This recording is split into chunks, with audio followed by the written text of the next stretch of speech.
this research is so new that they haven't actually found any reason for the happiness spreading from person to person yet. So just know that it does. And I want to invite everyone on Tuesday night. I'm teaching what I call an evening retreat at MCC, Eureka. And last time we studied laughter meditation. We'll be doing a bit of that again this time, so that we can practice spreading our joy. Because remember, this is a 24/7 deal. That joy, that happiness can be in every single moment.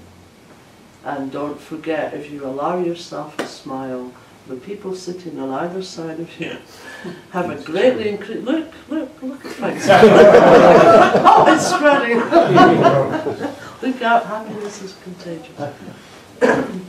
Well, I think actually I should stop and have some time for questions and answers before we go for the most important part, the tea and the cookies. Albert? Well, I think you show how that theory is true, because I think that when you bring your humor and your laughter and your, I think I see a change. I see a change on people's faces. But I just wanted some advice. And I was wondering, should I be dumping my unhappy friends? No, because remember, sadness does not spread the same way. All right. So you can accentuate the positive. Okay, good. You know, I have to mention this. It started a week ago, and I was very concerned the whole week. And I know it will make it seem humorous and funny and blah, blah, blah, but I still haven't quite got over it. What I'm talking about is the fact that we no longer don't see the Buddha, Whereas I would always come in here, at a second I would see it, I would go through a couple of things. They were all so important for me. And even today, when I came here and sat down, I had to keep looking around and see, there it is. It's there. It's still there. And I can make this into humorous, but I've not yet gotten over that.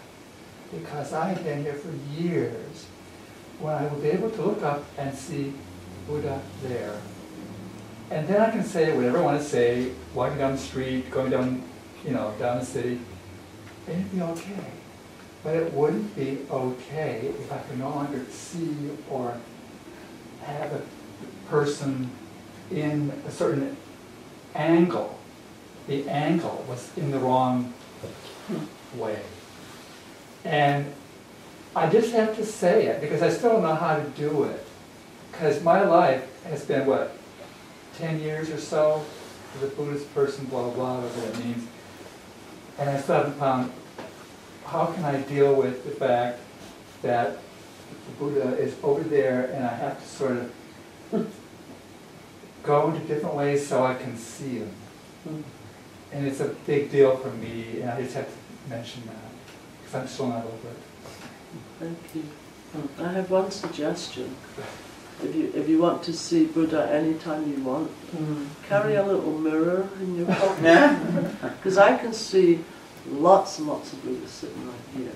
Remember, the Buddha is just a symbolic representation of us.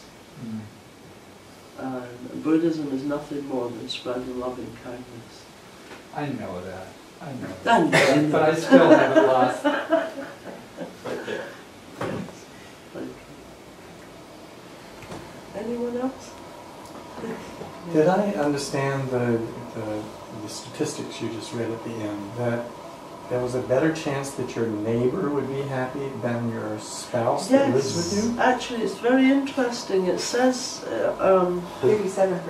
Yes, there's a part in the study where, surprisingly enough, your spouse is less affected than your, let's see. How did they know you better? Pardon? Yeah, my next question is why? It takes a little more convincing. We learn to tune each other out. How How did they do that? You like your neighbor better. Well, actually, it began as a study of cardiovascular health, and they were just looking at how the social fabric that people were engaged in, what effect that had. So there's actually, they proved that one of the conclusions they have is that happiness increases your health, your good health. So people who spread the happiness actually can help each other's good health. And it means more than money, strangely enough. Examination of the data set from the study shows that having $5,000 extra in your pocket increased a person's chances of becoming happier by about 2%. But the same data also showed that someone you don't know and have never met, the friend of a friend, can have a greater influence on your happiness than hundreds of bills in your pocket. So it's very, I'm going to go and read up more on this because I found it really intriguing. If anyone reads on, enjoys studying quantum physics, you'll find the same findings in quantum physics in morphic resonance, for anyone who's interested in this. Morphic resonance, very briefly, is, for example, in Britain, they used to bring the milk in bottles to your doorstep. And after a while, the little blue tips, the birds, would come and peck the metal top. And they found that if they pecked that off, they could drink the cream.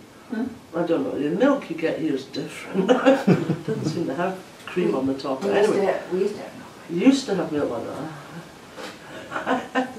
Non-dairy creamer, there's an interesting So have you ever wondered what that is? Non-dairy creamer. Anyway. White paint. Anyway, so the birds, and then they taught, the baby birds how to peck. So all the little blue tits learned how to do that. And then the war happened, Second World War. And the lifespan of a blue tit, I think, is like 4 years, something like that. So there was no way that any of the blue tits that were there when the war started were still there after the war. But as soon as they started the milk deliveries, the new generation of blue tits pecked holes in the top and drank the milk. So it was passed on somehow. So I think it's this same somehow that we're investigating with this study. It's intriguing. It's very intriguing. Yes? If I walk down the street and I smile, Yeah. people are going to smile. Yeah. And somehow this is about ourselves and our attachment to ourselves. Oh, that person thinks I look okay. Oh, that person likes me. Oh, I feel good about myself. Do you understand? There's that certain attachment in it. But then also there's, if I do something kind or someone does something kind to me, I'm happy. And exponentially, I will be that much kinder. Do you know what I'm saying? Yes. So it just is that. And if you're out cruising and you smile, your odds increase. Do you know what I'm saying? It's kind of that simple. Well, actually, I'm dog sitting at the moment, and talk about There if you you want go. people to talk to you. Just have a happy dog walking along, every single person. Well, anyway, I'm glad that we've been able to just touch on this subject today. And again, I would say if you're interested in the scientific side, have a look at the Science Daily and